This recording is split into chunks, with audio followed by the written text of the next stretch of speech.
Di ba? Ikaw naman, man. Hindi alam ko na alam mo kung ano ang ibig ko sabihin, di ba? Kasi sa bar nga, di ba? Dati, di ba? Before na maging cherry white ka, you know, man. Alam ko yan.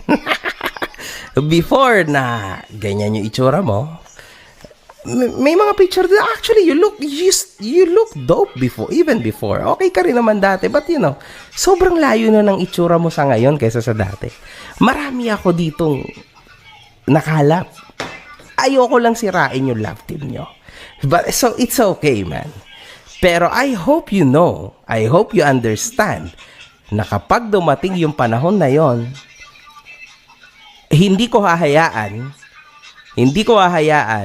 na matarantado mo ang aking kaibigan na tinulungan ko